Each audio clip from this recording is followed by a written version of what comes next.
Well, hey guys, welcome back to another video. And today I'm gonna be talking about the best 5 stars you should go for in 2.4 because I'll be honest, this lineup here is kind of insane. Being Yunli and Huohuo on the first half and Sparkle and the Fox guy in the second half. And whoever that wise guy is who decided the banner placement is about to get big money from Hoya for how much money those banners gonna make. But also being hunted down by the community with pitchforks and knives. But how messed up the banner placements are for real, in Minecraft of course. Why do you look disappointed? I wasn't disappointed! But anyways, I'm just gonna give some general recommendations. An obvious reason you go for your favorite character, but that's not the point of this video, is it? But anyways, if you like what you see, hit the like button and subscribe to my channel because we're very close to 900 subs. Now please give me an eternity. So the first character I want to talk about is my girl Yunli, a 5-star physical destruction character, and to me she's just almost perfect to me. Without looking at any leaks or from the live stream, she's looking very promising with her counter, the fact that she can heal herself with a skill that also does damage with blast damage, it crazy to me. Her ultimate gives enhanced counters and taunt the whole enemy team to focus on Yunli. So you don't have to worry about RNG bending you over and railing you legit. What did he say? And if you go for her, you won't have any regrets because she's a very broken DPS. But the problem with Yunli now is the matter of fact that Yunli is a DPS. DPS character is like one of the most oversaturated roles in the game. And legit, there's gonna be more DPS characters on the way, especially from the lawful. Like her value kinda lower by default because of the oversaturation. But if you need a physical DPS or you just really like she's a good option. But in this list, low priority. But I'll tell you one thing, I see big sword, I want big sword, I want short skill holding big sword, so that's good enough for me.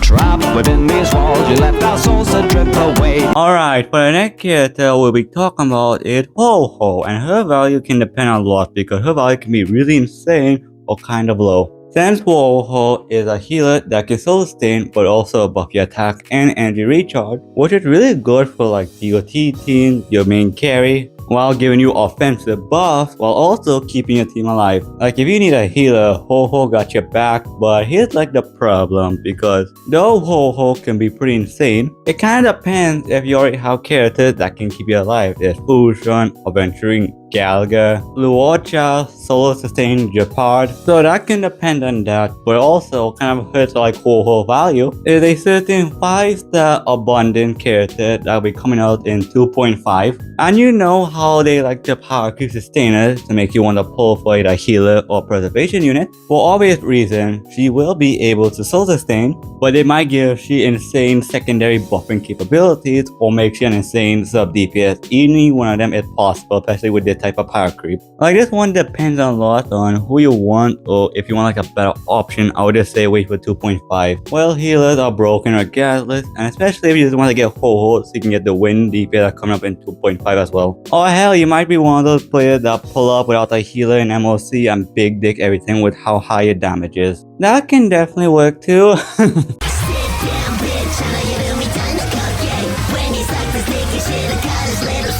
Alright, next character is Best Girl Kurumi. Oh wait, I meant Sparkle, my bad. Honestly, from having Sparkle so long, she's like one of my most used characters next to Fusion and Acheron. This character is almost perfect to me. With that character on your team, you don't even need to think about using your skill point properly or improperly because you throw that out the window basically. She's so omnipotent, she increased the skill point cap from 5 to 7, gives you 4 skill points. You pair she up with Imbibe with Terminate, that's freaking nuts. Then you have all the other skill point negative DPS cracks that she up tremendously like Sela, Genuine. Very soon Yunli gonna be one of them as well. Like I love the character with a passion and only gonna get better with more skill point negative DPS characters comes out. And I have even mentioned her attack and crit damage buffs she gives. Like Sparkle, I'm gonna give high value to. Don't play, they cheating, I beat them like Foxy. When I stay repeating, some beats that I'm not me. When they face this demon, the need to calm me. When they got beef, easy, I leave them like Don Creek. Okay, now for the last character, the Fox guy, I cannot really pronounce the name properly. Like I remember so long ago, I was talking to one of my friends about Accra and the fact that Hoya had to be careful On releasing a healthy character that can apply debuffs, because any broken and healthy character comes out basically benefits Acheron. I wanna know what Big D Huohuo basically said about that? We do not care. The amount of debuffs broken apply is crazy, and I'm 99% sure his debuff is low in defense because in the live stream they say that makes you deal more damage, so that debuff must be low in defense,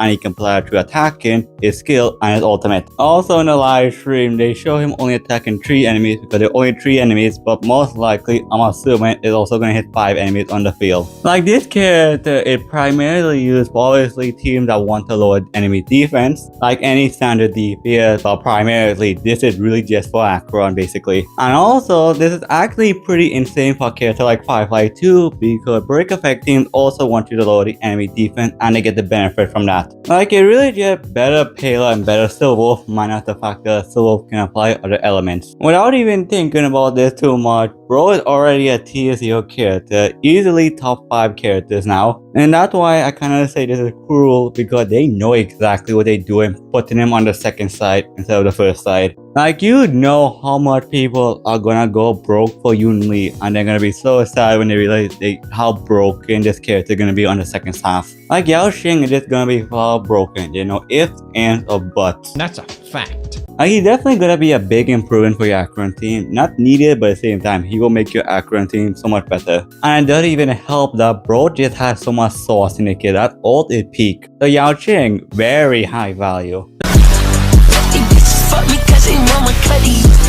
So now that I kind of explained all the characters, obviously like Yunli and Huohuo kind of low value, but they still can get the job done. And Yunli, if you go for she, it's gonna be insane. Yunli just kind of got effed over the fact that she's the only DPS compared to supports and healers. If you don't have a character that can solo sustain, Huohuo can be 3rd place, but if you have that character, she might be lower than Yunli for you. Sparkle is Sparkle, she just a really insane character, especially if you don't want to worry about skill points again. But if you have a character that don't really use skill point that much, like Jinglu, Blade, or a character that doesn't really take up that much skill point, then it's kind of low value, but at the same time, for how much character that are going to be so skill point negative, it's still a very strong character to pick up, but not needed, but I still think it's very strong. And Yaoqiu is definitely like gonna be like one of the best characters in that patch for sure. Like I definitely think for people that have Acheron, it's just gonna be a good time, and hell, even with Firefly as well, or any DPS, like he will be a good hand. But that's just a general ranking of all of them based on what I think has the better priority. But even with that list, I'm still gonna go for Yunli because I just love Yunli too much. Like Big Sword is just comically fun to me, and you basically go for your favorite character, but if you just want someone to confirm your bias or to tell you which one better,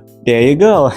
Pull whoever you want and have no regret. That could be chasing the meta or you just generally like the character. Just make sure you don't regret your decision. And yeah, that's about it. So guys, thanks for watching. I do appreciate you for sure. And of course, let me know what I should do next, and let me know what you guys think what I say, because I do read and respond to all my comments. And if you have made this find a video, why not subscribe, because I do make similar content to this. Join my Discord server if you want to talk to me or anyone in my community. But with all that said, take care, love you guys, and I'll see you on the next video. Goodbye.